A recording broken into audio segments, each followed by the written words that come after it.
One night, one drink, one kiss that made the devil look like mercy. The rain hammered against the floor-to-ceiling windows of the Ritz-Carlton's penthouse bar, each drop like a bullet against the glass. Maya Rodriguez pressed her forehead against the cool surface, watching the lights of downtown Chicago blur into watercolor streaks. Her reflection stared back, mascara smudged, her server's uniform wrinkled from a 14-hour shift that had ended with her getting fired for refusing to serve drinks to a group of businessmen who thought her body came with the cocktails. One more, she whispered to herself, fishing the last crumpled 20 from her purse. Tomorrow she'd have to tell her 8-year-old daughter Sophia that they might lose the apartment. Tonight, she needed liquid courage to face that conversation. The bar was nearly empty, except for a few scattered patrons nursing their expensive sorrows. Maya slid onto a bar stool, her sneakers squeaking against the polished marble floor, a sound that didn't belong in this world of Italian leather and Swiss watches. "What can I get you?" The bartender's voice carried the practiced indifference of someone who'd served 1,000 broken dreams. "Whiskey, the cheapest you've got." "Ma'am, our cheapest whiskey is $42. Maya's stomach dropped. She looked at her 20, then back at the bartender. "Right, maybe just water with 2 Macallan 18, neat." The voice came from behind her, deep and rough like gravel wrapped in velvet. Maya turned to find herself staring at a man who looked like he'd stepped out of a magazine ad for expensive watches or private jets. Dark hair slightly disheveled, stubble that was perfectly imperfect, and eyes the color of storm clouds. His suit probably cost more than she made in 3 months. "I didn't order," Maya started. "I know." He slid onto the stool beside her, close enough that she caught his scent, cedar and rain and something indefinably masculine. "But you look like someone who needs something stronger than water tonight." The bartender placed 2 crystal tumblers before them, the amber liquid catching the low light like liquid gold. The stranger pushed one toward Maya. "I don't accept drinks from strangers," she said, though her fingers itched to grab the glass. "Smart policy." He lifted his glass in a mock toast. "Alexander Steele.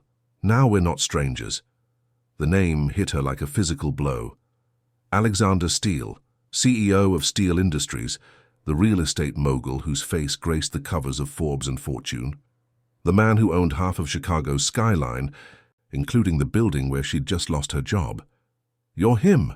The words escaped before she could stop them. "Depends on who him is, but probably." His smile was sardonic, tired around the edges. "And you are?" "Nobody important." Maya grabbed the whiskey and downed it in one burning gulp. The liquid fire scorched her throat and brought tears to her eyes, but she welcomed the pain. It was honest, unlike everything else in her life lately. Alexander watched her with interest, those storm-grey eyes studying her face like she was a puzzle he wanted to solve. "Nobody important doesn't end up in the Ritz-Carlton penthouse bar at midnight, crying into $42 whiskey." "I wasn't crying." "No." He pulled out an expensive-looking handkerchief and held it up to the light. Maya saw the smudge of her mascara on the white linen. Must have been raining indoors then. Despite everything, her situation, her embarrassment, the surreal nature of sitting next to one of the most powerful men in Chicago, Maya almost smiled. "You're not what I expected."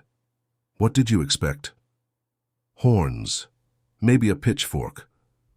She gestured for another drink, surprising herself with her boldness. "Your reputation precedes you, Mr. Steele." This time his laugh was genuine, transforming his entire face. "Ah, you've been reading the business journals. Let me guess, ruthless, cold-hearted, probably kicks puppies for fun? Something like that." "Well, you're half right." He signaled the bartender for another round. "I am ruthless. It's the only way to survive in this business. But I draw the line at puppy kicking." The second whiskey went down easier, warming her from the inside out. Maya felt the edges of her anxiety begin to blur, replaced by something dangerous, recklessness. "So what brings the great Alexander Steele to drink alone on a Tuesday night?" she asked. "Who says I'm drinking alone?" He gestured to her. "Besides, sometimes even devils need liquid salvation." "Devils don't need salvation. That's what makes them devils." "Maybe I'm tired of being one." There was something in his voice, a vulnerability that didn't match his reputation. Maya studied his profile as he stared into his drink. Up close, she could see the fine lines around his eyes, the tension in his jaw. He looked like a man carrying the weight of the world, or at least the weight of a business empire. "Bad day?" she asked. "Bad decade." He turned to face her, and she was caught off guard by the intensity of his gaze. "But let's talk about you. What kind of trouble brings someone like you to a place like this?" "Someone like me? Beautiful, real. The kind of person who doesn't belong in a world of corporate sharks and social climbers." The compliment hit her like a physical touch, sending heat flooding through her cheeks. "You don't know anything about me. I know you're scared. I know you're proud. I know you ordered the cheapest drink on an expensive menu, which means you're either incredibly practical or running out of options." His voice softened. "And I know you have the most honest eyes I've seen in this city." Maya felt exposed under his scrutiny, like he could see straight through to her soul. "I lost my job today. What kind of work? Server, restaurant in the financial district. Nothing glamorous." She laughed bitterly. "Actually, it was one of your buildings. So technically, I guess you fired me." Alexander's expression shifted, becoming sharper, more focused. "Which restaurant?" "Meridian, 23rd floor of the steel tower." She watched as recognition dawned in his eyes. He pulled out his phone, fingers moving quickly across the screen. After a moment, he frowned. "Maya Rodriguez, single mother, 8-year-old daughter named Sophia. Worked at Meridian for 2 years. Excellent employee reviews." He looked up at her. "Fired today for refusing to, accommodate difficult customers." Maya's blood ran cold. "How do you—" "I make it my business to know what happens in my buildings." His voice had turned hard, dangerous. "Especially when it involves harassment of my tenants' employees." "Your tenants' employees, not your employees." A distinction that clearly needs to be addressed. He put his phone away, but she could see the anger simmering beneath his controlled exterior. "What were you planning to do?" "Find another job. Eventually." She shrugged, trying to appear casual.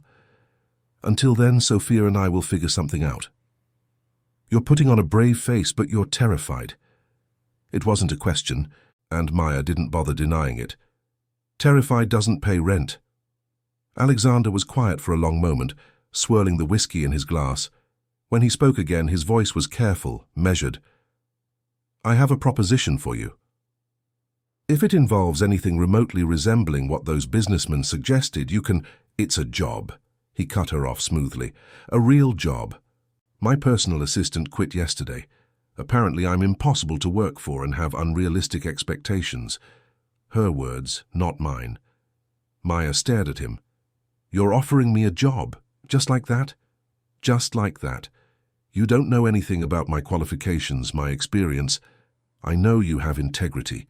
I know you're not afraid to stand up for yourself, and I know you need the work." He leaned closer, and Maya caught that cedar scent again. "Those are the only qualifications I care about." "What's the catch?" "No catch. Well, one catch."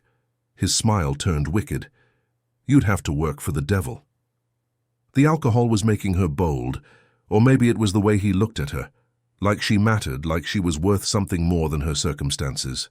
Maybe the devil isn't as bad as his reputation suggests. "Careful, Maya Rodriguez. That kind of thinking could get you into trouble." "Maybe I'm already in trouble." The air between them had shifted, becoming charged with something electric and dangerous. Alexander's eyes dropped to her lips, lingered there for a heartbeat too long. Maya felt her pulse quicken, her breath catch. "Mr. Steele, your car is waiting downstairs." The bartender's voice cut through the tension like a knife. Alexander blinked, stepping back from whatever precipice they'd been approaching. "Right, of course." He pulled out his wallet, laying down several $100 bills. "Keep the change." He stood, straightening his jacket, and Maya watched the transformation as the vulnerable man disappeared behind the mask of the powerful CEO. But then he turned to her, and for just a moment, the mask slipped. "The job offer stands. Think about it." He started to walk away, then paused, looking back over his shoulder. "Maya?" "Yeah. For what it's worth, I'm sorry about today, about all of it." And then he was gone. leaving Maya alone with her empty glass and a business card that simply read, Alexander Steele, CEO, Steele Industries. On the back in bold handwriting, call me. A. Maya stared at the card, her mind reeling. 20 minutes ago, she'd been nobody, invisible in a world that didn't care about single mothers or waitresses or anyone without a trust fund. Now she was holding a lifeline from one of the most powerful men in the city. She thought about Sophia, asleep at her babysitter's house, unaware that their world was falling apart. She thought about the eviction notice that would come soon, about the empty refrigerator, about all the ways she'd already failed as a mother. Then she thought about storm-grey eyes and a smile that made her forget, just for a moment, how much her life sucked. Maya pocketed the business card and headed for the elevator, her reflection in the mirrored walls showing a woman who looked different somehow, less beaten down, more alive. She didn't know if she'd call Alexander Steele tomorrow, but for the first time in months she felt like maybe, just maybe, tomorrow might be worth seeing. The elevator doors closed, carrying her down from the penthouse back to reality. But she carried something with her now, a spark of possibility, a whisper of hope, and the memory of a man who'd looked at her like she was worth something precious. Outside, the rain had stopped, and the city lights no longer looked like tears on glass. They looked like stars, bright and full of promise. Maya stared at Alexander Steele's business card for the third time that morning, her coffee growing cold, as Sophia chattered about her upcoming school field trip to the Museum of Science and Industry. The $20 permission slip lay on their kitchen table like an accusation, another expense she couldn't afford, another way she was failing her daughter. "Mum, you're not listening," Sophia said, her dark eyes, so much like Maya's own, filled with 8-year-old indignation. "I'm sorry, baby, what were you saying?"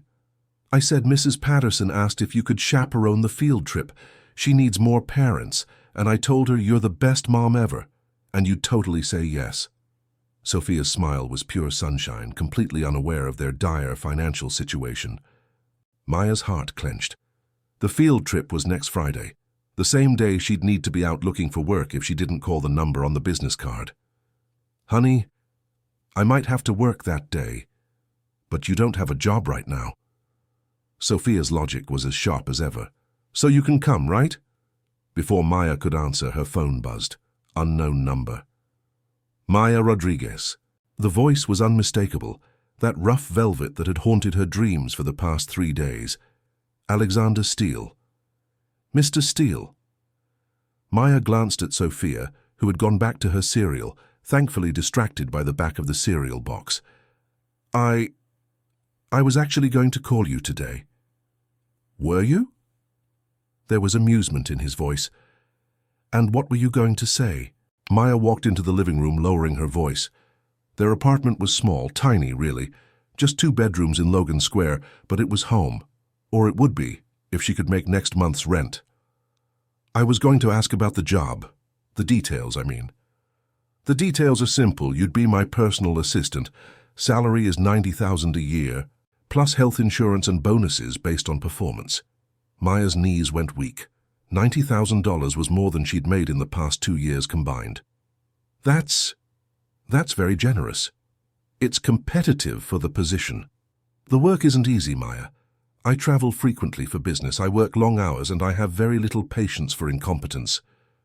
I'm not incompetent. I didn't think you were, or I wouldn't be calling. His tone softened slightly. "Can you start Monday?" "Monday?" Maya's mind raced. That was 5 days away. Yes, I can start Monday." "Good, 9 a.m. sharp, 52nd floor of Steel Tower. Ask for Jennifer at reception. She'll get you set up with security clearance and show you to your office." "My office? Did you think I'd make you work in the hallway?" She could hear the smile in his voice. "Maya?" "Yes?" "Thank you for saying yes." The line went dead, leaving Maya staring at her phone in shock. $90,000. Health insurance. An office. "Mom?"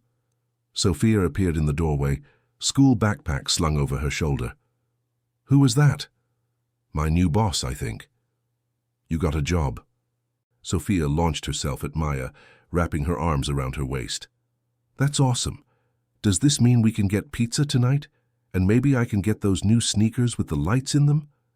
Maya laughed, the sound bubbling up from somewhere deep inside her chest, a place that had been locked away for months. Maybe, we'll see. Can you still come on the field trip? Maya thought about Alexander Steele's reputation, about his comment regarding long hours and frequent travel. But she also thought about Sophia's hopeful face, about how few school events she'd been able to attend because of work. "I'll make it work," she promised. That afternoon, Maya found herself standing outside Steele Tower, craning her neck to see the top of the gleaming glass and steel structure that pierced the Chicago sky like a sword. She'd walked past this building hundreds of times, but she'd never really looked at it, never imagined she'd have any reason to go inside. The lobby was a cathedral of marble and chrome, filled with the echo of expensive shoes on polished floors. Maya felt underdressed in her best interview outfit, a black skirt and white blouse she'd bought at Target 2 years ago. Everyone around her looked like they belonged in a fashion magazine, all sharp suits and confident strides. "Can I help you?" The receptionist's voice was polite but dismissive, her gaze taking in Maya's off-the-rack clothes with barely concealed disdain. "I'm looking for Jennifer. I'm supposed to start work on Monday for Mr. Steele." The receptionist's expression shifted from dismissive to shocked to something approaching panic. Oh my goodness, you're the new PA. I'm so sorry. I didn't... Mr. Steele said to expect you, but I didn't realize..." She fumbled with her phone. "Jennifer, she's here." "Yes, Mr. Steele's new assistant." Within minutes, Maya found herself in an elevator shooting toward the 52nd floor, accompanied by Jennifer, a efficient-looking woman in her 40s who managed to make small talk while somehow conveying that Alexander Steele was both the best and most difficult boss she'd ever encountered. "He's brilliant," Jennifer explained as they walked through a maze of glass-walled offices. "Truly brilliant. But he expects everyone around him to be equally brilliant, and he has no patience for mistakes. His last 3 assistants quit within 6 months. What happened to them? Various reasons. One couldn't handle the travel schedule. Another said he was too demanding, the last one." Jennifer paused diplomatically. "Let's just say she developed unrealistic expectations about the nature of the job." They stopped in front of a corner office with a view that made Maya's breath catch. Lake Michigan stretched out like a blue-green carpet, dotted with sailboats that looked like toys from this height. "This is your office," Jennifer said. "Mr. Steele's is through that door. He's in meetings all afternoon. But he left instructions for you to spend Monday morning reviewing these files." She gestured to a stack of folders on the pristine desk. "Get familiar with his schedule, his clients, his preferences. He takes his coffee black, no sugar. He's allergic to shellfish. He hates small talk but appreciates efficiency. And Maya?" "Yes?" "Don't take anything personally. He's not trying to be cruel. He just doesn't have time for anything that isn't absolutely necessary." After Jennifer left, Maya sank into the leather chair behind the desk, her desk, and looked around her new office. It was bigger than her bedroom at home, with floor-to-ceiling windows and furniture that probably cost more than her car. On the desk was a computer, a phone with more buttons than a spaceship console, and a small card propped against a crystal paperweight. "Welcome to Steele Industries. Don't let the corporate sharks smell fear. A." Despite herself, Maya smiled. Maybe working for the devil wouldn't be so bad after all. Monday morning arrived with the kind of October chill that warned of the harsh Chicago winter to come. Maya stood outside Steele Tower at 8:30, clutching her coffee and trying to calm her nerves. She'd spent the weekend researching Alexander Steele, reading everything she could find about his business empire, his ruthless reputation, and his notably absent personal life. The man was an enigma. 34 years old, never married, no public relationships that lasted longer than a few months. He'd built Steele Industries from nothing after his father died when Alexander was 22, transforming a small construction company into a multi-billion-dollar real estate empire. The business magazines painted him as brilliant but cold, successful but isolated. Maya thought about the man she'd met at the Ritz-Carlton, the vulnerability she'd glimpsed beneath the polished exterior, the way he'd looked at her like she was something precious. Maybe the magazines didn't know everything. The elevator ride to the 52nd floor felt like an ascent to Olympus, When the doors opened, Maya was greeted by the sight of a woman in an expensive suit speaking rapid-fire Italian into a Bluetooth headset. She gestured impatiently at Maya. "You must be the new assistant. Finally. Mr. Steele has been asking for you every 10 minutes for the past hour." The woman's accent was pure Upper East Side, her manner pure annoyance. "I'm Victoria Ashford, head of client relations. Mr. Steele is in conference room A with the Tokyo investors. He needs the Morrison files immediately." Maya blinked. "I don't... Which files are the Morrison files?" Victoria's perfectly sculpted eyebrows rose. "You don't know? Didn't anyone brief you on today's schedule? I'm supposed to start by reviewing..." "There's no time for that now. The Morrison files should be in your office somewhere. Find them and bring them to conference room A now." Maya hurried to her office, her heart racing. The stack of folders Jennifer had mentioned was still on her desk, but they were labeled with client names she didn't recognize. She rifled through them frantically. Harrison, Patterson, Chen, no Morrison. Her computer was locked and she didn't have a password yet. The filing cabinets were locked too. Maya stood in the middle of her beautiful office, feeling completely useless and fighting back tears of frustration. "Problem?" She spun around to find Alexander Steele in the doorway, and her heart did something complicated in her chest. He looked devastatingly handsome, in a charcoal suit that had definitely been tailored to his body, his dark hair perfectly styled. But there was tension in his shoulders, and his storm-grey eyes were sharp with barely controlled impatience. "I can't find the Morrison files," Maya said, hating how small her voice sounded. "Victoria said you needed them for the Tokyo investors, but I don't have access to the filing cabinets, and my computer isn't set up yet and—" "Breathe," Alexander said, stepping into the office and closing the door behind him. "The Morrison files are in my office. Victoria knows this. She was testing you." "Testing me?" "Welcome to corporate politics." His smile was grim. "Victoria doesn't approve of my hiring decisions. She thinks I should have promoted someone from within the company instead of bringing in an outsider." Maybe she's right. Alexander studied her face and Maya felt exposed under his scrutiny. "Having second thoughts already?"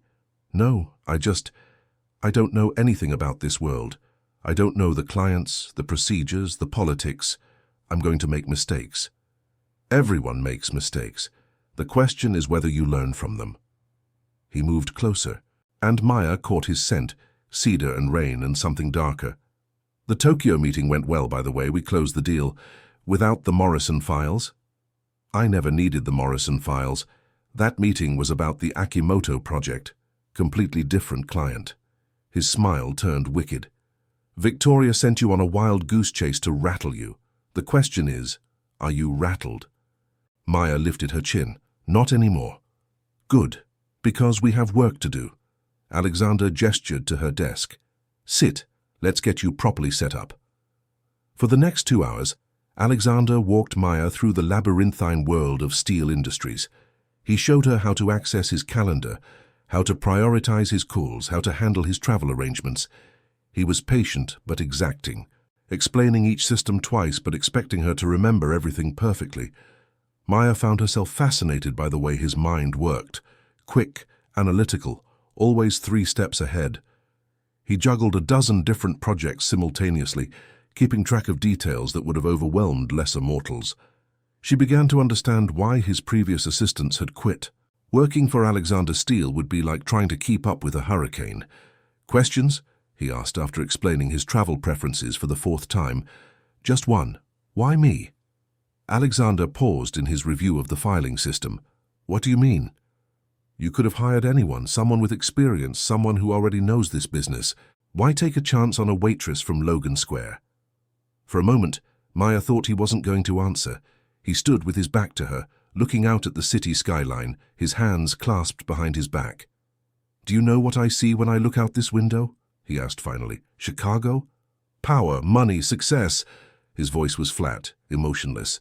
"All the things I've spent the last 12 years building. But do you know what I don't see?" Maya waited. "Truth, honesty. People who aren't trying to use me for something." He turned to face her. "In the bar that night, you could have flattered me, flirted with me, tried to get something from me. Instead, you told me I was probably the devil. Do you have any idea how refreshing that was? So you hired me because I insulted you. I hired you because you saw me. Not Alexander Steele, CEO, not the man with the money and the power, just me. His expression was vulnerable, almost uncertain. It's been a long time since anyone looked at me that way. The moment stretched between them, charged with something Maya didn't dare name. Then Alexander's phone rang, shattering the spell. Steele. His voice shifted back to business mode. Yes, I'll take the call. Put him through. Maya spent the rest of the morning learning the rhythm of Alexander's world. She fielded calls from investors, architects, city planners, and politicians. She coordinated his schedule with the precision of an air traffic controller, balancing meetings and conference calls and business dinners. By lunch, she was exhausted, but exhilarated. This was work that mattered, work that challenged her mind instead of just her ability to carry plates and smile at jerks. When Alexander emerged from his office at 1 o'clock, Maya had his afternoon schedule printed and organized, his calls prioritized, and his travel arrangements for the following week confirmed. Impressive, he said, scanning the documents she handed him. Most assistants take a week to get this organized. I'm a fast learner. So I'm beginning to see. Alexander grabbed his jacket from the back of his chair. I'm meeting with the mayor about the riverfront development project. I should be back by 3. What should I do while you're gone? Whatever Jennifer tells you to do, but Maya, he paused in the doorway, don't let Victoria intimidate you. She's brilliant at her job, but she can be territorial. As if summoned by his words, Victoria appeared in the outer office as soon as Alexander left. She looked around Maya's organized desk with undisguised surprise.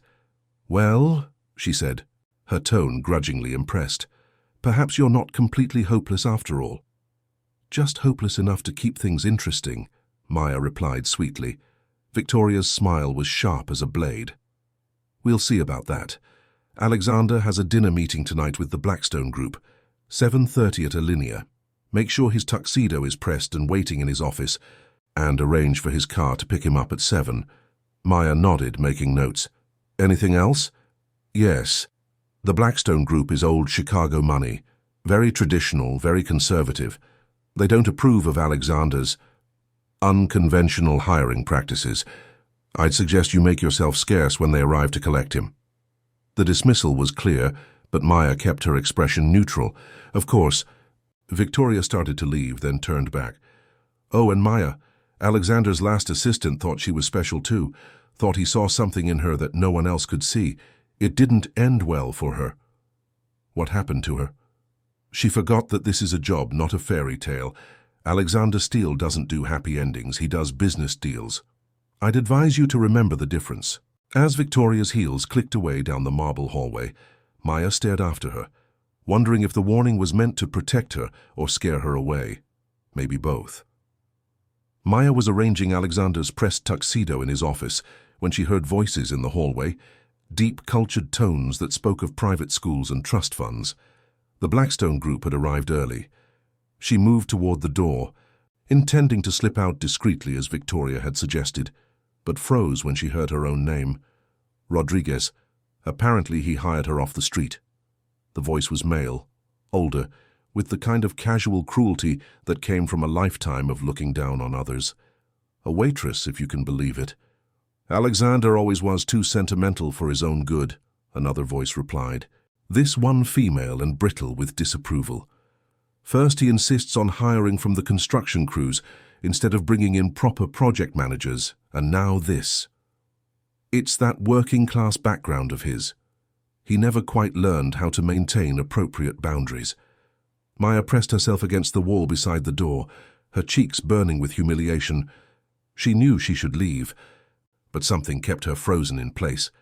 Perhaps we should reconsider the riverfront partnership, the woman's voice continued. If Alexander's judgment is compromised, his judgment in business has always been impeccable, a third voice interrupted.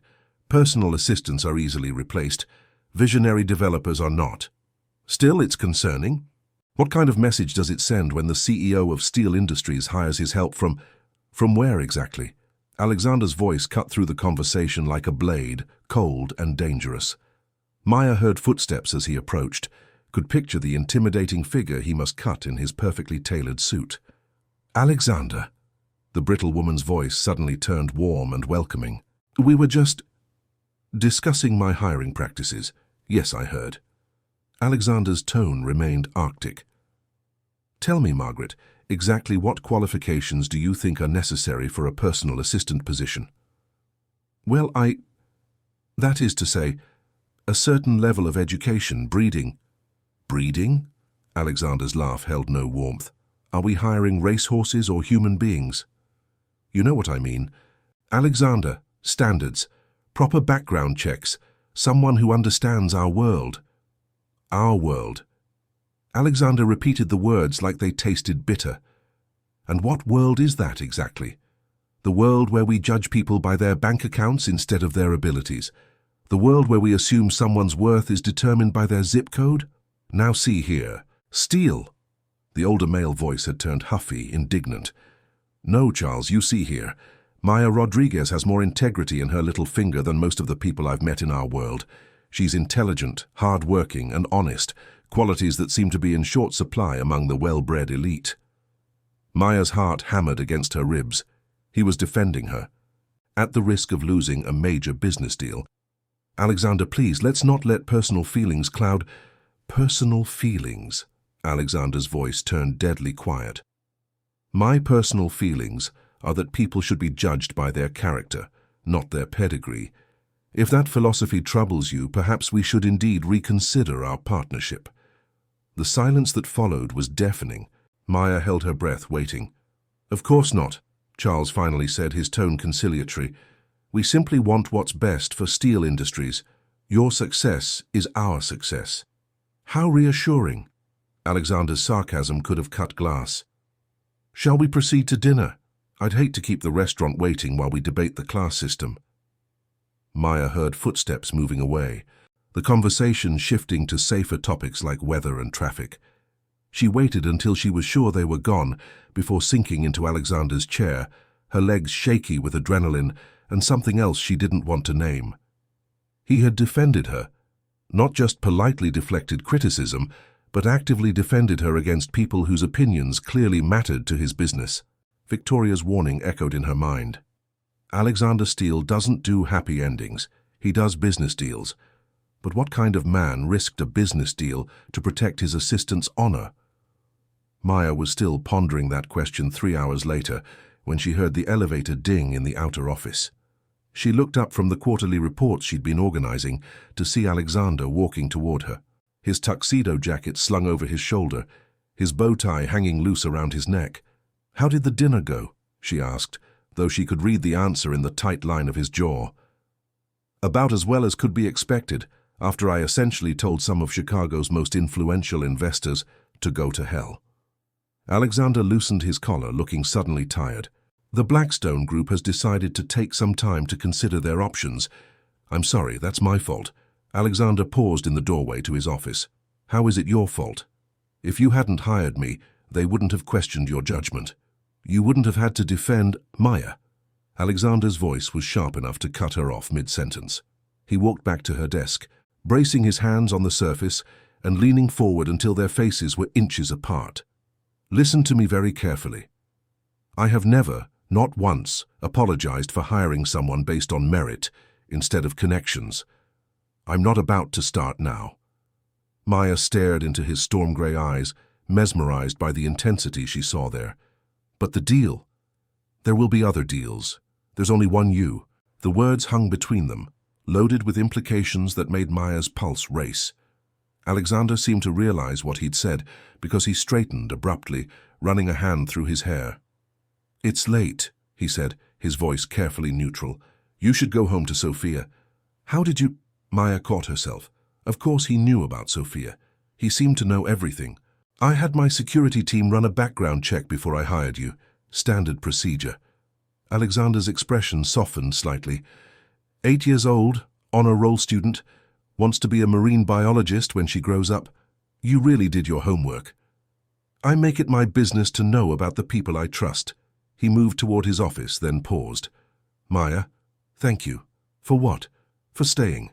A lot of people would have walked away after overhearing that conversation.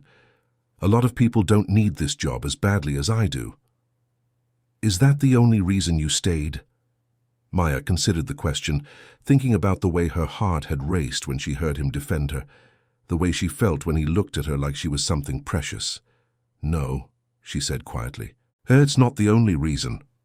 Alexander studied her face for a long moment, and Maya saw something shift in his expression, a crack in the careful control he maintained.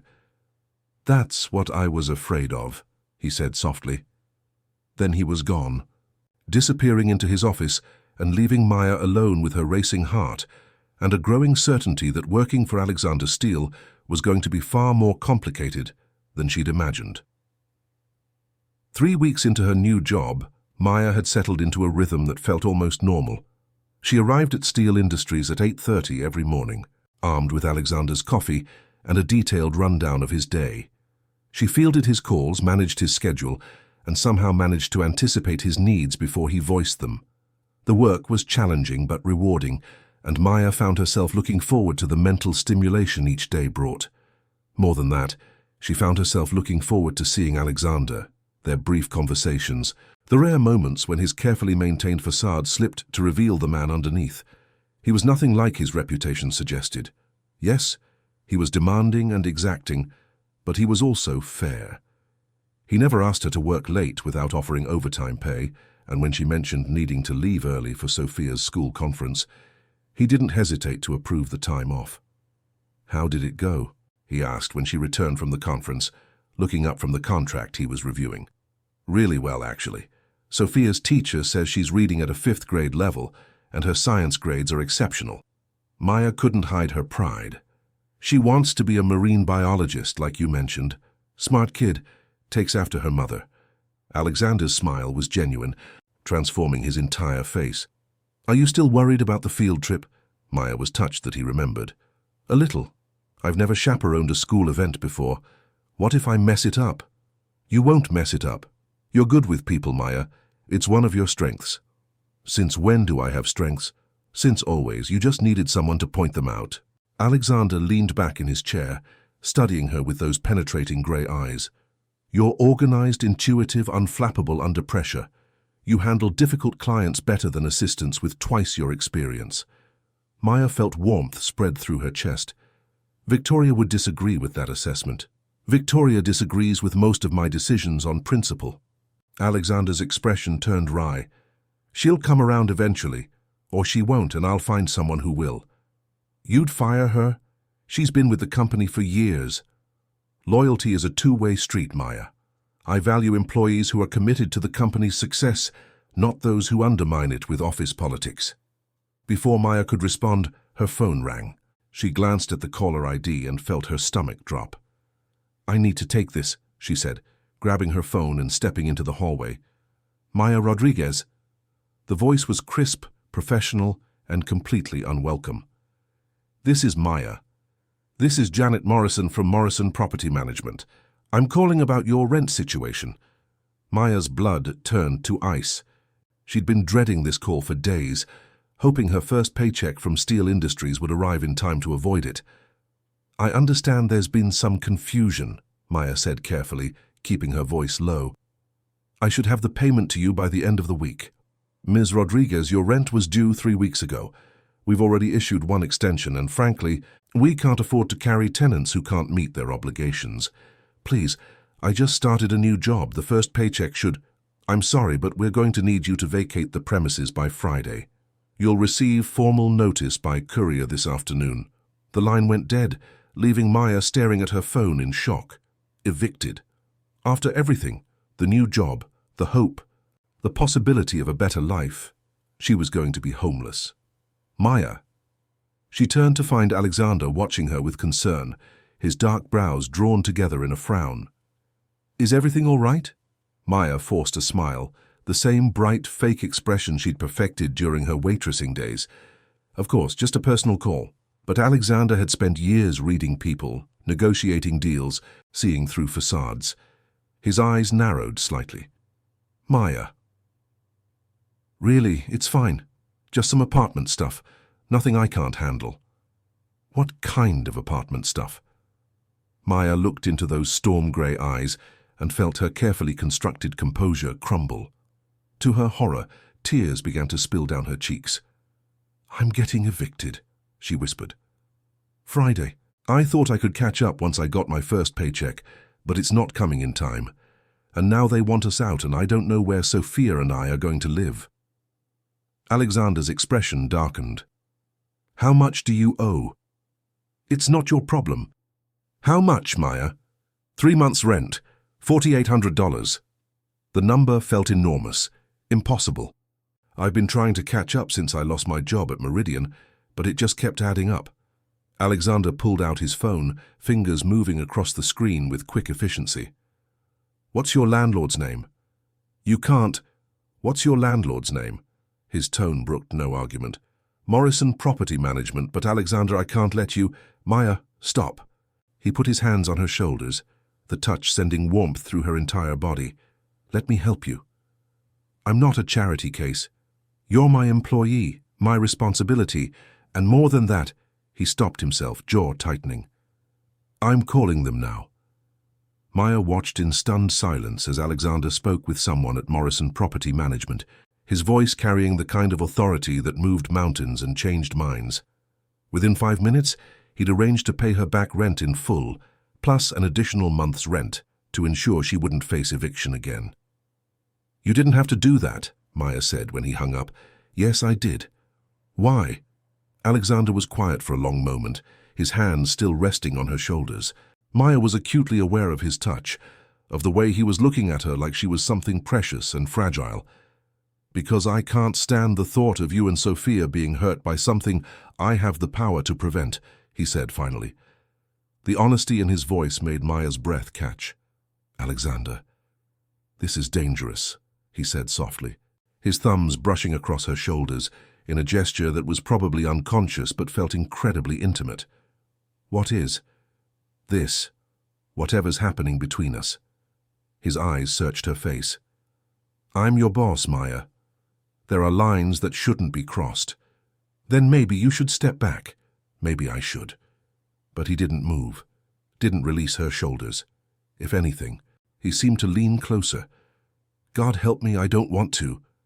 Maya felt her resolve crumbling. "Alexander." The sound of heels on marble made them spring apart, just as Victoria appeared around the corner, her sharp gaze taking in the scene with obvious displeasure. "Alexander, the Patterson Group is here for the 3 o'clock meeting," she said crisply. "Right, of course." Alexander straightened his tie, slipping back into CEO mode with practiced ease. "Send them to conference room B. I'll be right there." Victoria nodded and disappeared, but not before giving Maya a look that could have frozen Lake Michigan.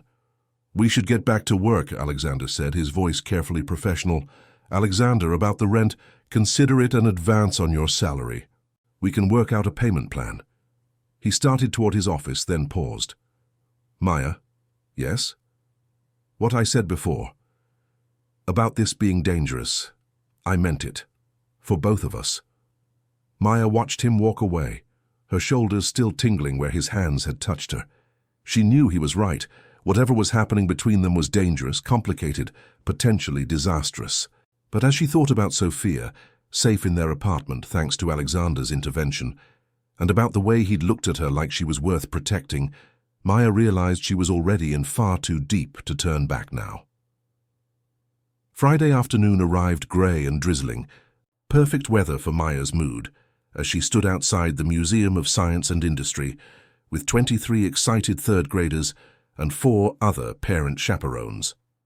Sophia bounced beside her, practically vibrating with enthusiasm. "Mom, did you know they have a real submarine here? A German U-boat from World War II. And there's a coal mine where you go underground. And a tornado machine that makes real tornadoes." "Slow down, baby," Maya laughed, smoothing Sophia's wind-tousled hair. "We have all day to see everything." Mrs. Patterson, Sophia's teacher, clapped her hands for attention. "All right, everyone, we're going to split into groups. Each parent chaperone will take 5 students. Remember to stay with your group leader at all times." Maya found herself assigned to Sophia and 4 other children, Emma, Marcus, Tyler, and a shy girl named Lucy, who clung to her teacher's hand until Maya gently coaxed her into their small circle. "Who wants to see the submarine first?" Maya asked, and was rewarded with a chorus of enthusiastic "me." The U-505 submarine was indeed impressive, a massive black hulk that dominated the museum's main floor.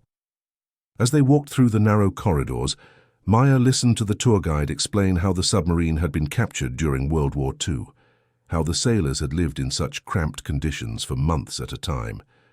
"It's like a metal sardine can," Tyler observed, making the other children giggle. "My dad was in the Navy," Marcus said proudly. "He says submarines are for the bravest sailors because you're underwater and you can't see anything, and if something goes wrong, you could be stuck down there forever." Lucy pressed closer to Maya's side. "That sounds scary." "It does sound scary," Maya agreed, "but think about how brave those sailors were, and how they worked together to keep everyone safe. Sometimes being brave isn't about not being scared. It's about doing what needs to be done, even when you are scared." Sophia looked up at her with shining eyes. "Like when you took the job with Mr. Steele, even though you were nervous." Maya's heart clenched. "Something like that, sweetheart."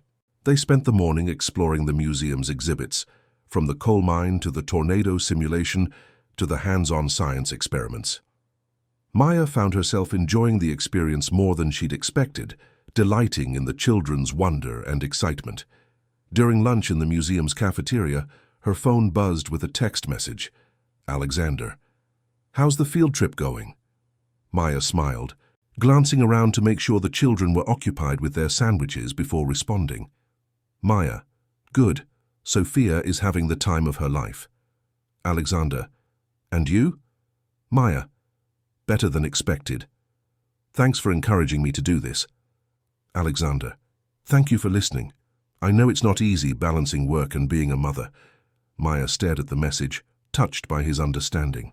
Before she could respond, another message appeared. Alexander. "Maya, I need to tell you something. I'm flying to New York Sunday night for the Hartwell merger meetings. I'll be gone for 2 weeks, possibly longer." Maya's stomach dropped. 2 weeks without seeing him, without their brief conversations and shared smiles. She told herself it was just because she enjoyed working for him, but she knew it was more than that. "Maya, I'll make sure everything's covered here." Alexander. "I know you will. You're the most competent assistant I've ever had." Maya. "Just competent?" The response took longer to come, and when it did, Maya's breath caught. Alexander. "No, not just competent." Before Maya could process what that meant, Sophia tugged on her sleeve. "Mom, can we go see the baby chicks now? Emma says they have chicks that just hatched and you can hold them." Maya pocketed her phone, pushing thoughts of Alexander aside to focus on her daughter. But throughout the rest of the day, his words echoed in her mind, not just competent. The afternoon flew by in a blur of exhibits and excited chatter. Maya watched Sophia's face light up as she held a day-old chick, as she conducted electricity through a metal ball that made her hair stand on end, as she watched a tornado form in the museum's weather simulator. "This is the best day ever," Sophia declared as they climbed back onto the school bus for the ride home. "I'm glad you had fun, baby. Did you have fun too?" Maya thought about the day, about Lucy gradually coming out of her shell, about Marcus's endless questions, about Tyler's jokes that made everyone laugh, about Sophia's pure joy in discovering new things. "Yeah," she said, surprised to realize it was true. "I had a lot of fun. Will you chaperone the next field trip too? If I can, I promise I'll try." Sophia snuggled against Maya's side as the bus pulled away from the museum. "Mom, yeah? I'm proud of you." Maya's throat tightened. "Proud of me? Why?" "Because you're brave, like those submarine sailors. You do scary things to take care of us." Maya kissed the top of Sophia's head, blinking back tears. "I love you, sweetheart." "I love you too, Mom." As the bus wound its way back through the Chicago streets, Maya found herself thinking about Alexander's upcoming trip to New York. 2 weeks felt like an eternity, but maybe the distance would be good for both of them. Maybe it would help her gain some perspective on whatever was happening between them. But As she watched the city pass by outside the window, Maya couldn't shake the feeling that something was about to change, that Alexander's trip to New York would somehow alter the careful balance they'd found, the professional relationship that was becoming something far more complicated and dangerous. She thought about his words again, not just competent. What had he meant by that?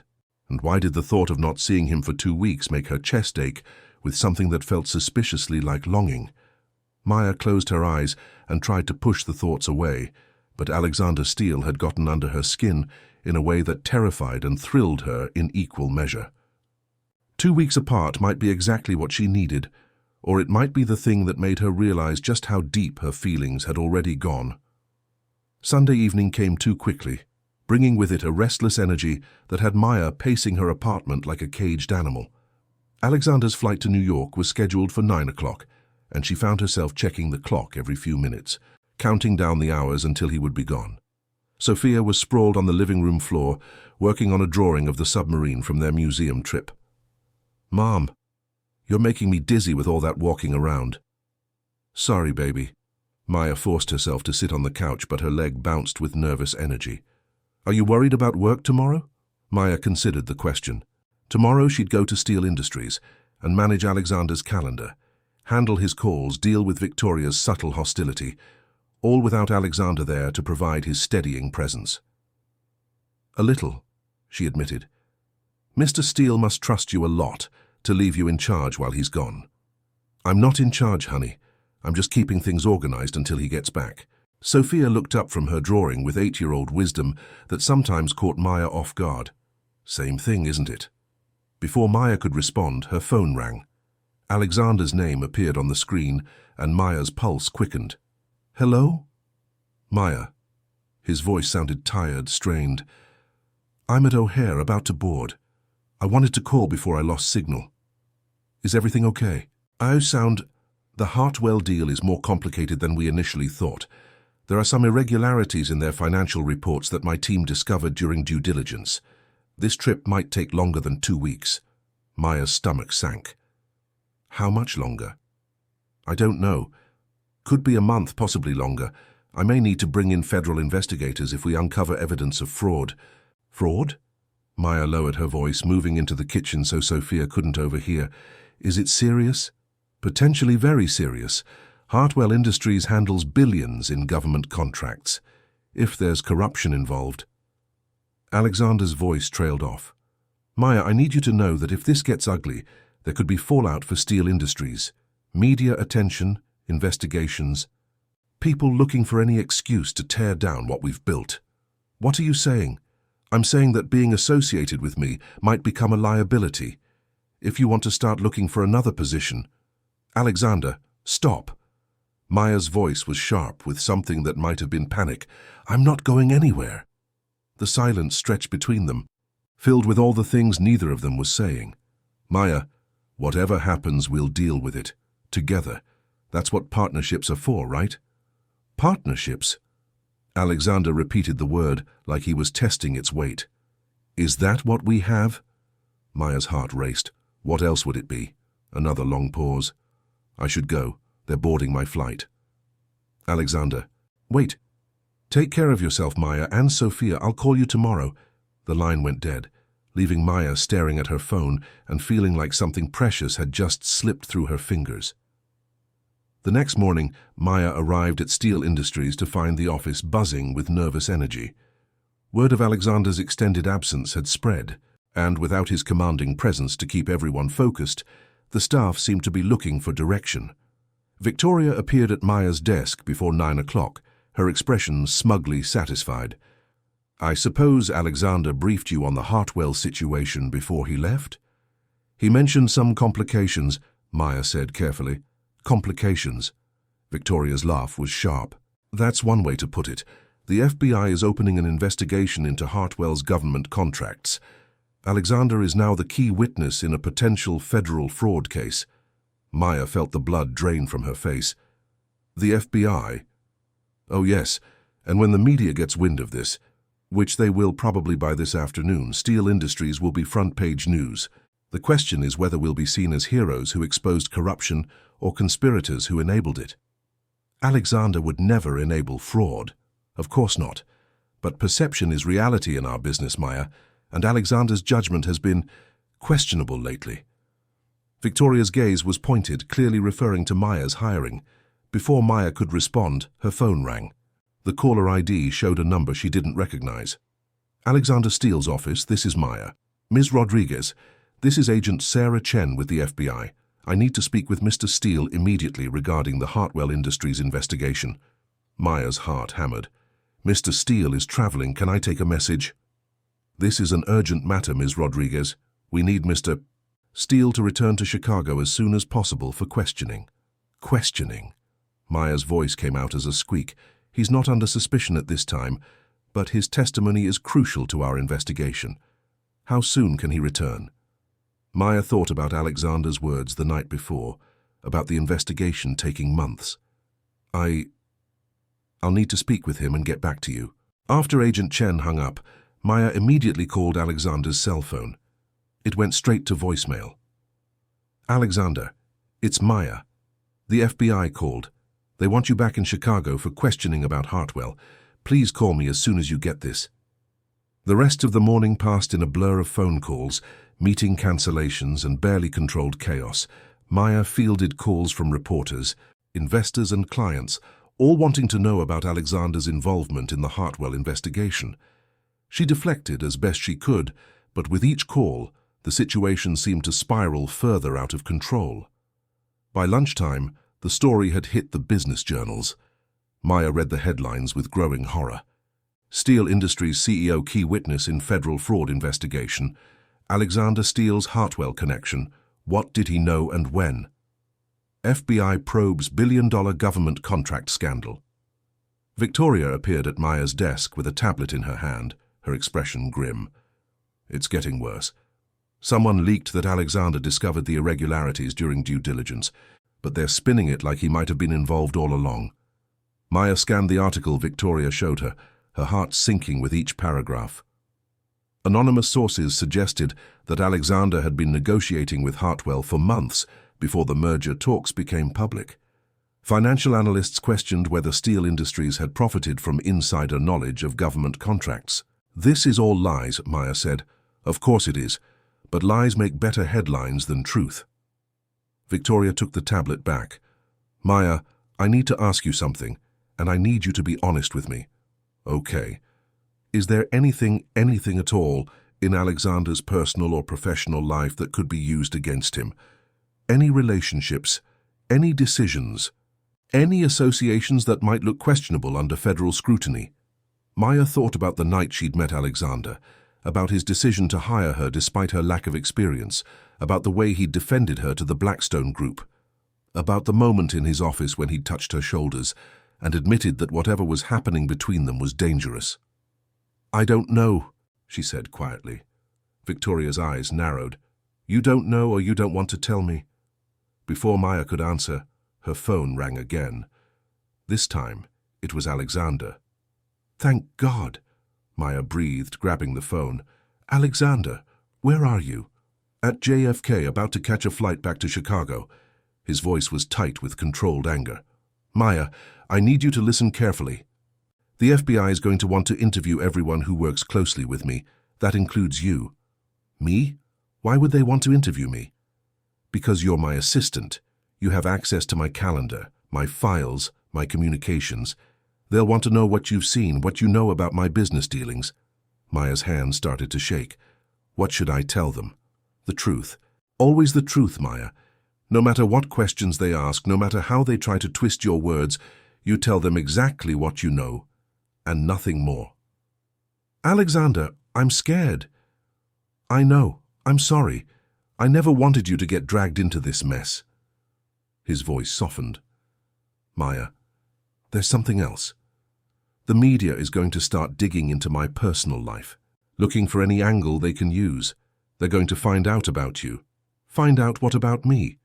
That I hired you unconventionally, that I paid your back rent. They're going to suggest that our relationship is more than professional. Maya's stomach lurched. Is it? The question hung between them, loaded with months of unspoken tension, of glances that lasted too long, of touches that lingered. I can't answer that right now, Alexander said finally. Not when everything I say might end up in an FBI report or a newspaper headline. When will you be back? Tonight. But Maya, when I get back, everything changes. There will be lawyers, investigators, reporters camped outside the building. This is going to get ugly, and it's going to get personal. If you want out, I already told you I'm not going anywhere. Even if staying destroys your reputation, even if it means Sophia gets dragged into this mess. Maya thought about her daughter, about the life they were building, about the man whose voice made her heart race even in the middle of the worst crisis of her life. Even then, she said quietly, Maya. Alexander's voice was rough with emotion. I have to go, my flight is boarding.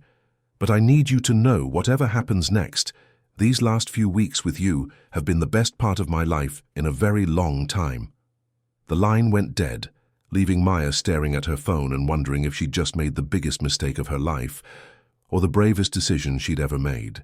Outside her office window, Chicago stretched out below her, beautiful and oblivious to the storm that was about to break. Maya straightened her shoulders and prepared to weather whatever came next, because for the first time in her life, she had something, someone worth fighting for, even if that someone was the devil himself. Alexander's return to Chicago felt like the eye of a hurricane, deceptively calm before the real destruction began. Maya watched from her office window as his black sedan pulled up to the building's back entrance, avoiding the crowd of reporters that had gathered at the main doors like vultures sensing carrion. He looked haggard when he stepped off the elevator, his usually perfect appearance slightly disheveled from travel and stress. But when his eyes met Maya's across the office, she saw relief there, and something else that made her pulse quicken. "Status report," he said, settling into his chair with the weary air of a man preparing for battle.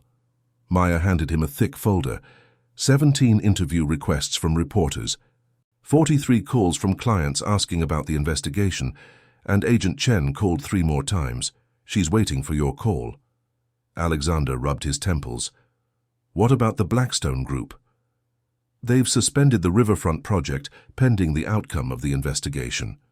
Of course they have. His laugh was bitter. What else? Patterson Industries pulled out of the Milwaukee development deal.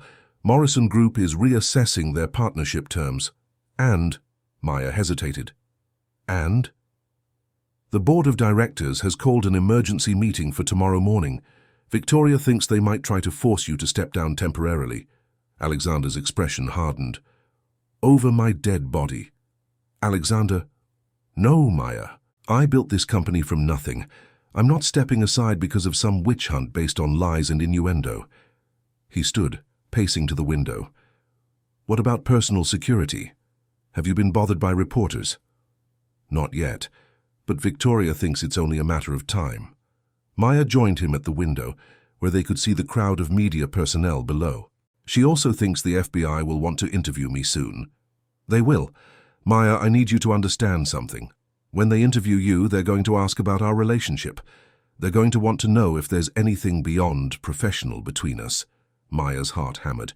What should I tell them? Alexander turned to face her, his storm-grey eyes intense. What do you think you should tell them? Maya stared into his face, searching for an answer in his expression. I don't know. What is there between us, Alexander? For a moment she thought he was going to close the distance between them, thought he was going to answer her question with actions instead of words. Then his phone rang, shattering the moment. Steele. His voice shifted back to business mode. Agent Chen, yes, I just returned. Tomorrow morning, of course, 9 a.m. works fine. After he hung up, the weight of reality settled between them like a wall. Federal interview tomorrow, he said. Maya, I need to ask something of you, and it's not fair, but I don't have a choice.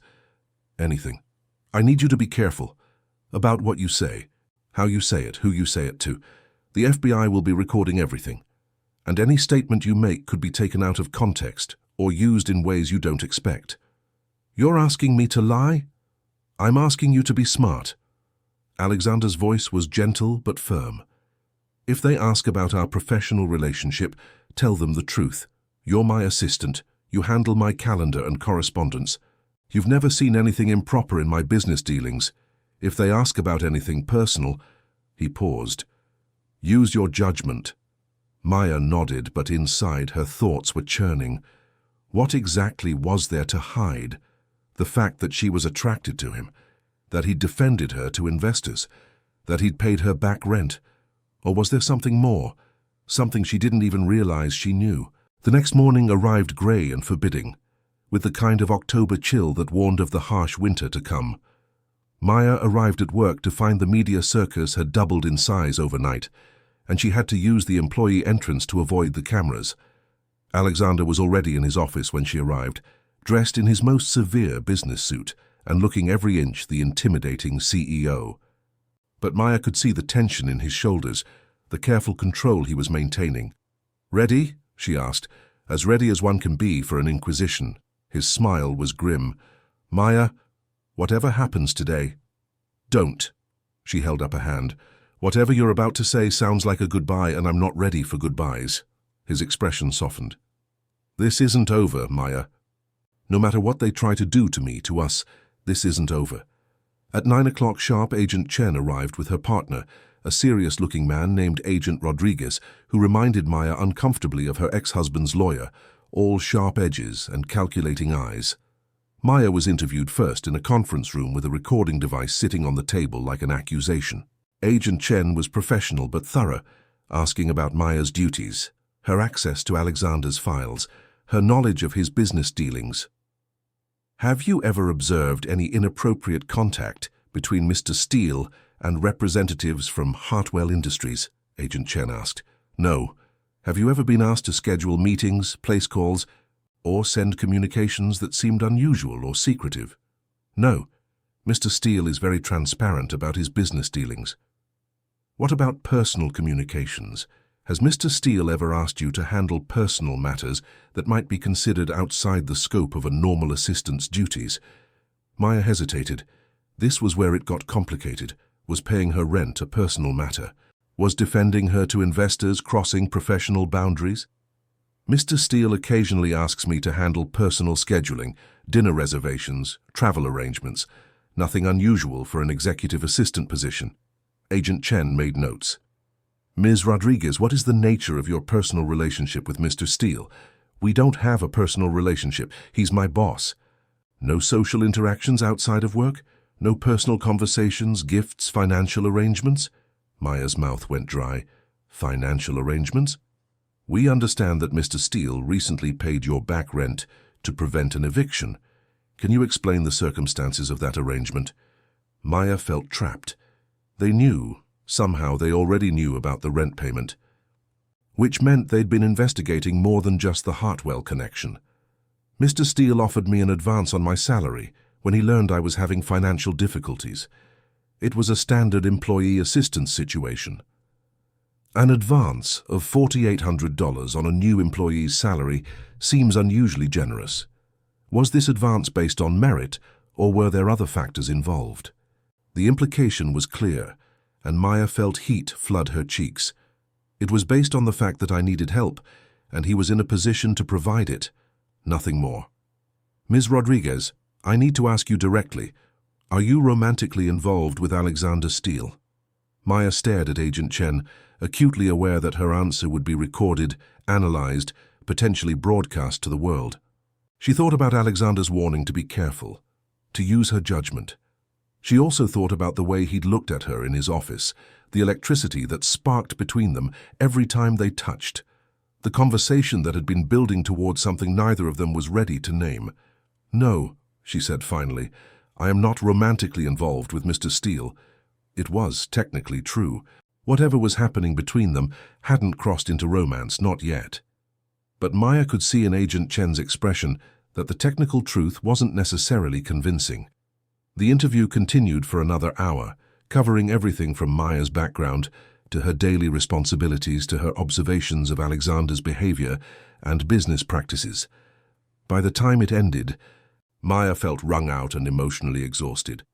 Alexander was waiting in his office when she returned, his own interview apparently concluded. "How did it go?" she asked. "About as well as could be expected. They asked a lot of questions about my relationship with Hartwell, my knowledge of their government contracts, my timeline for discovering the irregularities." He looked up at her. "They asked about you. What did you tell them?"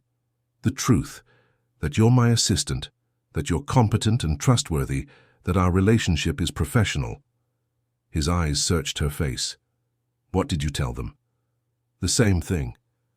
Maya sat down across from his desk, the formal distance between them feeling like a chasm. "Alexander, they knew about the rent payment. They asked about it specifically." Alexander's expression darkened. "Someone's been talking, someone with access to information they shouldn't have. Who would do that?" Before Alexander could answer, Victoria appeared in the doorway, her face pale, but her expression determined. "Alexander, we have a problem. A big one." She handed him a tablet, and Maya watched as his face went from pale to ashen. "What is it?" Maya asked. Alexander turned the tablet so she could see the screen. The headline made her stomach lurch. "Steele Industries CEO's Secret Romance. Federal Investigation Uncovers Inappropriate Relationship with Employee." Below the headline was a photo, grainy but unmistakably them, taken through the window of the Ritz-Carlton penthouse bar the night they'd met. Maya was leaning toward Alexander, their faces close together, the body language intimate and undeniably romantic. "Oh, God," Maya whispered. "It gets worse," Victoria said grimly. "Someone leaked details from your FBI interviews. The article quotes federal sources saying that you both denied a romantic relationship, despite evidence to the contrary." Maya felt sick. Who would have access to that information? Someone inside the FBI, or someone inside this building? Victoria's gaze was pointed. "Alexander, the board is meeting in an hour. They're going to ask for your resignation." Alexander stood, his jaw set in a hard line. "Then they're going to be disappointed. Alexander, be realistic. You're now the subject of not one, but two federal investigations, financial fraud and potential sexual harassment of an employee. The company's stock price has dropped 30% in the last 24 hours. Major clients are fleeing. The board has a fiduciary duty to protect the company's interests, and I have a duty to protect the people I care about." Alexander's eyes found Maya's. "I'm not resigning, Victoria, and I'm not throwing Maya under the bus to save my own reputation, even if it means losing everything you've built." Alexander was quiet for a long moment, his gaze never leaving Maya's face. When he spoke, his voice was soft but certain. "Some things are more important than business empires." Maya felt tears prick her eyes. "Alexander, you can't sacrifice your company for me. Watch me." The challenge in his voice made Maya's heart race and break at the same time, because she realized with crystal clarity that she'd fallen in love with a man whose entire world was about to come crashing down, and she might be the reason for it. The emergency board meeting was a bloodbath disguised as corporate governance. Maya sat in her office, ostensibly working but actually straining to hear any sound from the conference room where Alexander was fighting for his professional life. Victoria had stationed herself strategically in the hallway, providing Maya with whispered updates whenever board members emerged for coffee or hushed phone calls with their lawyers. "Charles Blackstone is calling for an immediate vote of no confidence," Victoria reported at 11:30. "Margaret Patterson is supporting him. The Hartwell situation was bad enough, but this harassment allegation has them spooked." "It's not harassment," Maya said fiercely. "I was never Alexander's subordinate when we met, and he's never made me feel uncomfortable or pressured." "You don't have to convince me," Victoria replied, though her tone suggested she remained skeptical. "You have to convince the board, the FBI, and the court of public opinion." At noon, the conference room doors finally opened, and Maya watched as board members filed out with grim expressions. Alexander emerged last, his face unreadable, but his posture rigid with barely controlled anger. Victoria intercepted him before he reached Maya's office. "Well, they voted to suspend me pending the outcome of both investigations," Alexander said, his voice flat. "Richard Patterson will serve as interim CEO." Maya felt the blood drain from her face. "Suspended? I'm barred from the building, stripped of decision-making authority, and prohibited from contact with clients or employees except through legal counsel." Alexander's smile was sharp as a blade. "Effective immediately." "This is insane," Maya stood, anger flaring hot in her chest. You built this company. You discovered the fraud at Hartwell. You're the victim here, not the perpetrator. The board doesn't see it that way. They see a CEO whose judgment has been compromised by personal entanglements, whose reputation threatens the company's survival. Alexander moved closer to Maya, and she could see the pain he was trying to hide. Maya, you need to understand. This means you're out too. What? Richard Patterson made it clear that anyone associated with the scandal would be terminated. You, me, probably anyone who's worked closely with either of us. Alexander's voice was gentle but firm. I'm sorry, this is exactly what I was afraid would happen. Maya stared at him, the implications sinking in. No job meant no money. No money meant no apartment, no security for Sophia, no hope of the better life she'd been building. But looking into Alexander's storm-grey eyes, seeing the defeat and self-recrimination there, Maya realized that losing the job was the least of her concerns. What happens now? She asked. Now I fight, but not from here. Alexander glanced around the office that had been his domain for over a decade. Maya, I need to ask something of you, and it's completely unfair. Ask. Come with me. Maya's heart stopped. What? I'm starting over. New company, new vision, new approach. I have investors who believe in me, clients who trust me despite the media circus, but I need someone I can trust absolutely. Someone who believes in what we're building. His eyes were intense, desperate. I need you. Alexander. Maya looked around the luxurious office, thought about the security she was being asked to abandon for an uncertain future. Where would we go? I've leased office space in the West Loop. Nothing fancy, nothing like this. Just a chance to rebuild from the ground up. Alexander stepped closer, and Maya caught his familiar scent, cedar and rain and hope. I know I'm asking you to take a huge risk. I know I have no right to ask after everything that's happened. What about the investigations, the media attention? They'll continue, but Maya, I swear to you, I will clear my name and yours. Whatever it takes, however long it takes, I will make this right. Before Maya could respond, Victoria reappeared with a box of personal items from Alexander's office. Security is asking you to leave the building, she said, not unkindly. Both of you. Maya looked at the box, then at Alexander's face, then at the window overlooking the city where her daughter was in school, unaware that their world had just shifted again. Maya. Alexander's voice was soft, uncertain. What do you say? Maya thought about Sophia's field trip, about the submarine sailors who'd been brave enough to serve underwater where they couldn't see the surface. Sometimes being brave isn't about not being scared. It's about doing what needs to be done even when you are scared. I say yes, she said quietly. Relief flooded Alexander's expression. You're sure? No, but I'm sure about you. Maya took a deep breath. When do we start? Tomorrow, if you're ready. Maya nodded, then began packing her own personal items into a small box. As she gathered her things, she was acutely aware of Alexander watching her, of the magnitude of the leap of faith they were both taking. Maya, Victoria said as they prepared to leave, can I give you some advice? Of course. Be careful, not just professionally, personally. Alexander Steele is a good man, but he's also a man who's lost everything today. People in that situation sometimes make choices they wouldn't normally make. Maya understood the warning. Alexander was vulnerable, possibly grasping at anything that felt like stability or comfort.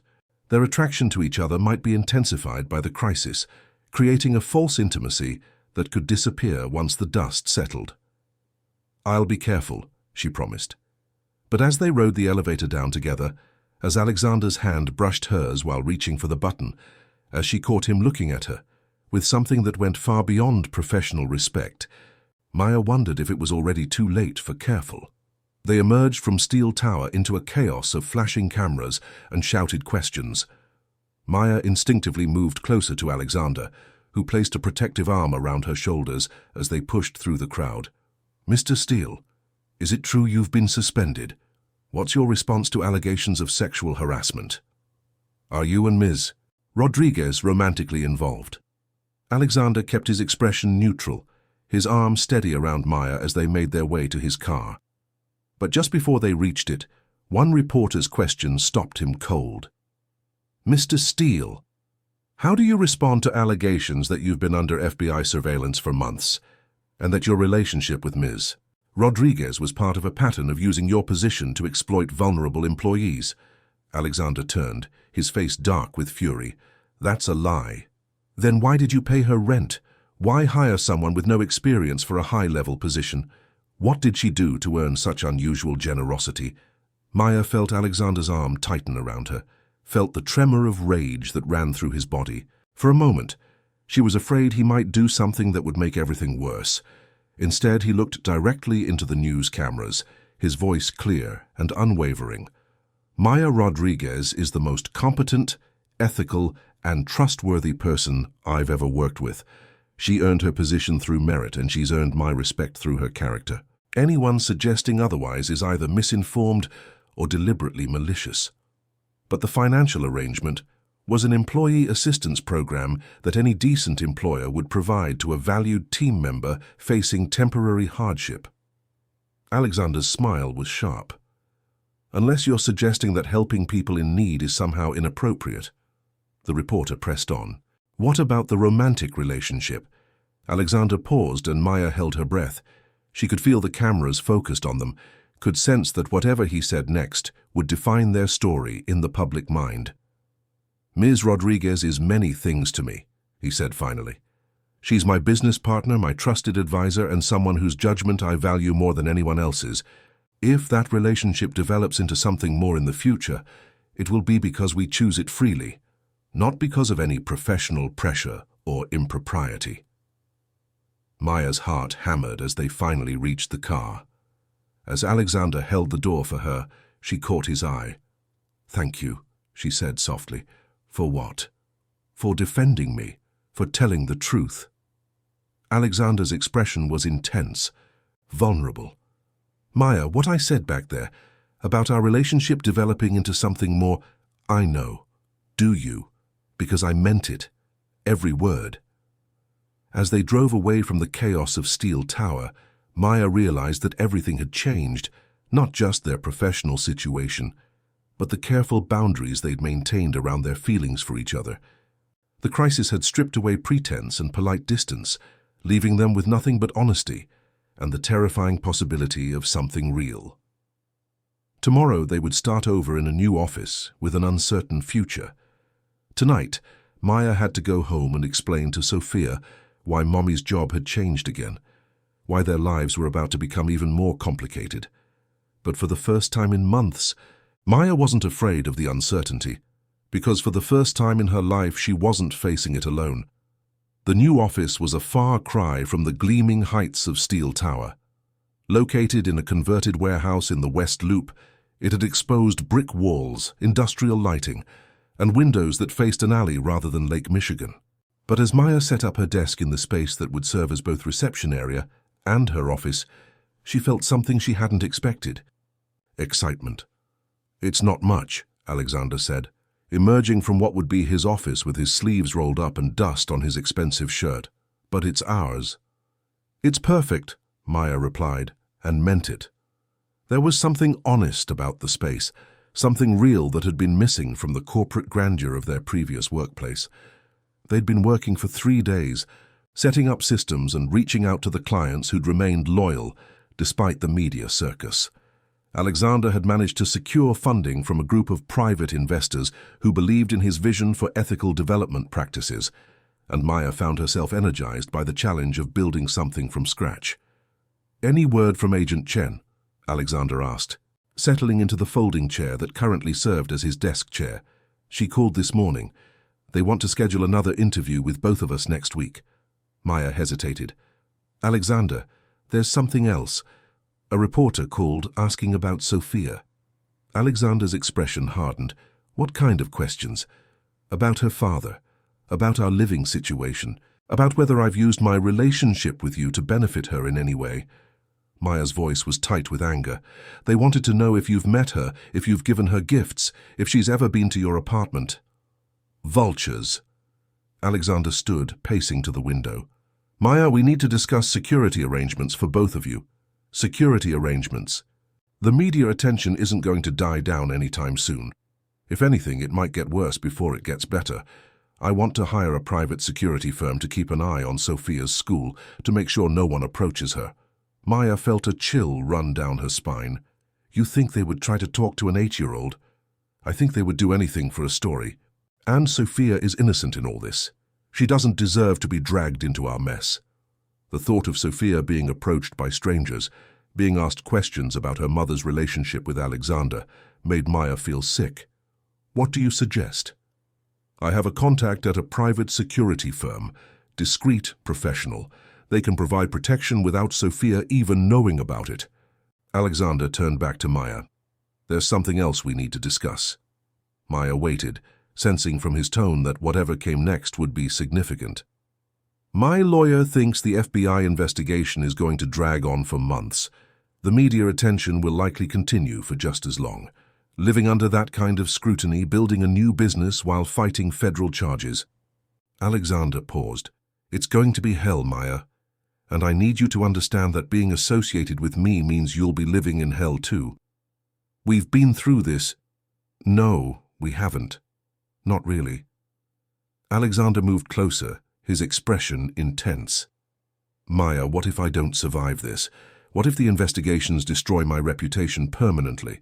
What if this new company fails? You'd have given up a stable life for nothing. Maya studied his face, seeing the fear he was trying to hide behind practical concerns. Is that what you're worried about? That the company might fail? I'm worried about what happens to you and Sophia if I can't deliver on my promises. And I'm worried about what happens to you if you keep trying to push me away. Maya stood, closing the distance between them. Alexander, do you trust me? Of course. Then trust me to make my own decisions about my own life. Trust me to know what risks I'm willing to take and why I'm willing to take them. Alexander's storm-gray eyes searched her face. Why are you willing to take them, Maya? The question hung between them, loaded with everything they'd been dancing around for weeks. Maya felt her heart racing, felt the moment crystallizing into something that would change everything between them. Because I love you, she said quietly. Alexander went very still. Maya. I know it's complicated. I know the timing is terrible. I know we're in the middle of the biggest crisis of your life, and this probably isn't what you need to hear right now. Maya took a shaky breath. But I love you, Alexander. Not your money, not your success, not your reputation. You, the man who defended me to investors even when it cost him a deal. The man who pays his employees rent without being asked. The man who looks at my daughter like she's something precious. When have I looked at Sophia? Alexander asked, his voice rough. You haven't met her yet, but I see how your face changes when I mention her. I see how you ask about her school, her interests, her dreams. You care about her because she matters to me, and that tells me everything I need to know about who you are. Alexander reached up to cup Maya's face in his hands, his touch gentle and reverent. Maya, you terrifying, amazing woman, do you have any idea what you're doing to me? Hopefully the same thing you're doing to me. And what's that? Maya smiled, feeling tears prick her eyes, making me believe in fairy tales again. Alexander's kiss was gentle at first, tentative, as if he was afraid she might disappear if he held her too tightly. But when Maya responded, when she melted into his arms and kissed him back with all the emotion she'd been holding inside, the careful control he'd maintained for weeks finally shattered. When they finally broke apart, both breathing hard, Alexander rested his forehead against hers. I love you too, he whispered. God help us both, I love you too. What happens now? Maya asked. Now we figure out how to build a life together while the world tries to tear us apart. Alexander's smile was rueful. Think we can manage that? I think we can manage anything, as long as we're honest with each other. Then I should probably tell you that I've been thinking about this moment for weeks. Ever since that night at the Ritz-Carlton, you've been under my skin in a way that's both wonderful and terrifying. Maya laughed. Only weeks? I've been thinking about it since you ordered me that first drink and called yourself the devil. Maybe I was right about that. Maybe you were. But you know what they say about devils. What's that? Maya stood on her toes to kiss him again, soft and sweet and full of promise. Sometimes they get redeemed by the right woman. As they held each other in their empty office, with the October sun slanting through the industrial windows and the sounds of the city humming around them, Maya felt something she'd never experienced before. Complete certainty that she was exactly where she belonged. The investigations would continue. The media attention would persist. There would be more challenges, more obstacles, more people trying to tear apart what they were building together. But Maya had learned something important from watching Sophia hold that day-old chick at the museum. Sometimes the most precious things are also the most fragile, and protecting them requires courage, patience, and unwavering faith. As Alexander's arms tightened around her, and she felt his heart beating against her chest, Maya knew she was ready for whatever came next. Because some things, some people, were worth fighting for, no matter how impossible the odds seemed. And Alexander Steele, devil or not, was definitely worth fighting for. The kiss that had started everything. One night, one drink, one moment of connection in a world full of strangers, had become the foundation of something neither of them had expected, but both of them desperately needed. Love, as it turned out, really could look like mercy, even when it wore the face of a man the world had branded as heartless, especially then.